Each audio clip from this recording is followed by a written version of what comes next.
अस्सलाम English school Chalisgaon में student safety and awareness programme का आयोजन किया गया था, जिसमें छात्रों को नशा मुक्ति और स्टूडेंट सेफ्टी के बारे में जागरूक किया गया।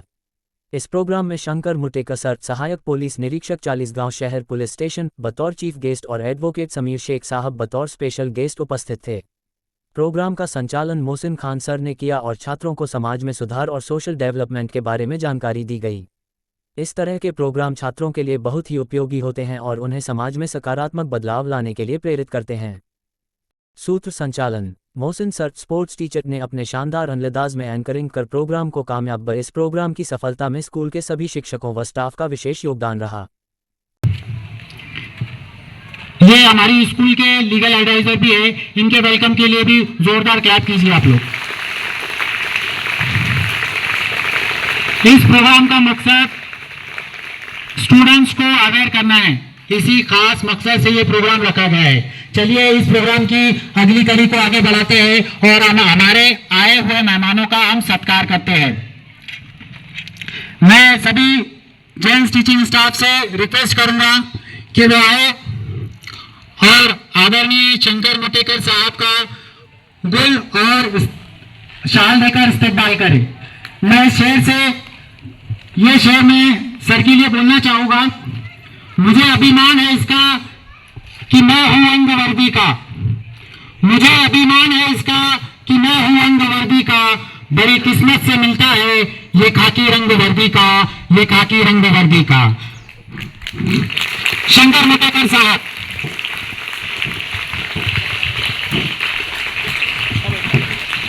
इमरान सर आप इधर से आ जाओ, अफरोज भाई के बाद। जोरदार क्लैप होनी चाहिए, क्लैप रुकना नहीं चाहिए। सर आपके लिए आए इतनी दूर से।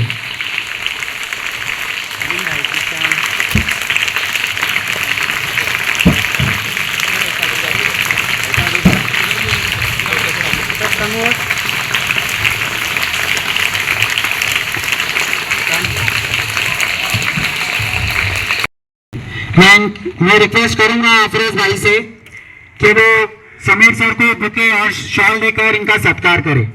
मैं शेर आपके लिए डेलीगेट करना चाहूंगा। समीर सर। बुलंदियों पे यकीन रखता हूँ, मगर मैं पाँव के नीचे जमीन रखता हूँ। बुलंदियों पे यकीन रखता हूँ, मगर मैं पाँव के नीचे जमीन रखता हूँ। तलाश कीजिए हाथों में आप तकदीर है, मैं तो सिर्फ खुदा पे यकीन। अम्मी को, अपने अब्बू को, अपने माता को, पिताजी को ये बात बताना कि मैं ऐसे जा रही थी, वो मुझे ऐसे छेड़छाड़ कर रहा था।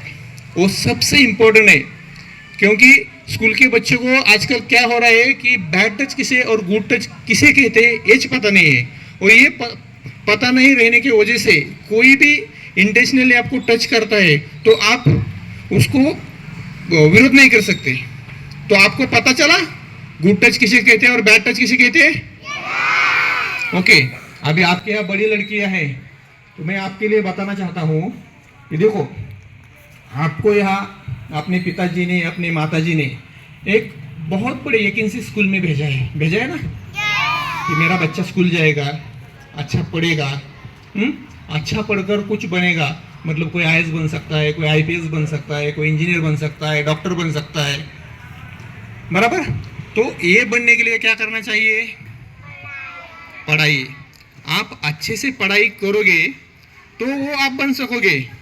और दूसरी बात, आपको स्कूल में आते समय या स्कूल में जाते समय कोई भी तकलीफ देता हो तो वो आपके माता को, पिताजी को, आपके स्कूल के टीचर्स को बताना, वो सहन नहीं करना। मतलब जब आप बड़ी लड़की है, आपको कोई जाते समय कोई छेड़छाड़ करता होगा तो आप उसके खिलाफ आवाज़ उठाइए, आप उसमें चुपचाप मत रहिए।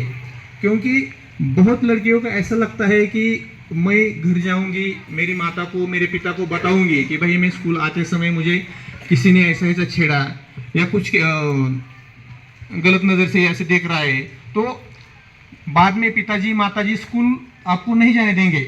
ऐसा लगता है ना बहुत लड़कियों को। ऐसा मत सोचो, क्योंकि हर एक अन्याय के खिलाफ आपको आवाज़ उठाना चाहिए। हम तो आपके लिए 24/7 है, आप कभी फ़ोन करिए, हम वहाँ हाजिर रहेंगे, क्योंकि आपकी सिक्योरिटी के लिए तो हम हैं। इसलिए कोई भी लड़की हो या महिला हो, किसी भी अन्याय को सहन नहीं करना, क्योंकि आपको स्कूल में आपके माताजी और पिताजी ने बहुत बड़े यकीन से भेजा है। उनको यकीन को कभी भी क्रॉस मत करना, मतलब इनका यकीन मत तोड़ना। अभी मैं आपको एक छोटा नुस्खा बताता हूँ। जालना जिला पता है आपको? जालना में बदनापुर नाम का गांव है। अंसार शेख साहब पता है आपको? अंसार शेख साहब अब एक आईएएस है। वो उनके पढ़ाई के लिए उनके पिताजी ने उनका घर खेती पूरा उस समय बेचा और अपने बच्चों को पढ़ाया। और अंसार शेख साहब ने भी इतनी अच्छी पढ़ाई की पुणे में जाकर कि वो उनके फर्स्ट अटेम्प्ट में आईएएस बन गए। और वो अभी कहाँ है? वो अभी पश्चिम बंगाल में एक कलेक्टर है। ये आपको मैं क्यों बता रहा हूँ? क्योंकि देखो, पढ़ाई करने के लिए कोई घर या अपनी जायदाद बड़ी चाहिए ऐसा कुछ नहीं रहता। पढ़ाई करने के लिए अपने खुद में जज्बा चाहिए, और आपके खुद में जब जज्बा आता है, आप उस पढ़ाई के पीछे लगते हो, तो ऑटोमेटिक जो आपको बनना है आप वो बन सकते हैं। मगर वो बनने से पहले आपको आपके माताजी और पिताजी ने जिस मकसद से आपको स्कूल में भेजा है वो मकसद पूरा करना है। किसी ही अनलीगल एक्टिविटी में नहीं जाना है। मतलब देखो, आज आप कौन सी कक्षा में है आप लड़कियां? 7 ओके, मतलब 7 to 10 तक है क्या लड़कियां? 8 तक, ओके, मतलब 15-16 साल की लड़कियां है, बराबर। देखो, जब अपन स्कूल में जाते हैं तो अपने माता पिता अपने को इतने अच्छी तरह पोसते हैं, बराबर, कि अपना पूरा जिंदगी का जो काम ये सब आप पे लगाते हैं। मतलब उनको एक ही राय रहती है कि मेरा बच्चा मेरी बच्ची कुछ पढ़ना चाहिए, कुछ होनी चाहिए, बराबर। उस मकसद से आपको स्कूल में भेजते हैं। और ऐसा हो जाता है कि आज कैसा है, सोशल मीडिया आए हैं, आप लोग मोबाइल देखते हैं, और मोबाइल देखने के बाद ऑटोमेटिक जो नहीं होना चाहिए वो अपने मन में एक भावना पैदा हो जाती है। और फिर कैसा है कि कोई दोस्त मिल जाता है जो 4 महीने 3 महीने 6 महीने से किसी से अपनी पहचान हो जाती है। और अब हम लोग क्या करते हैं कि वो 4 महीने 3 महीने की जो पहचान रहती है वो हमको कोई ऐसा एक ड्रीम्स दिखाता है कि हम ऐसे करेंगे, हम वैसा करेंगे, बराबर। और वो ड्रीम्स में हम बह जाते हैं। मैं ये छोटे बच्चों के लिए नहीं, वो बड़े बच्चों के लिए आपके लिए बताता हूँ।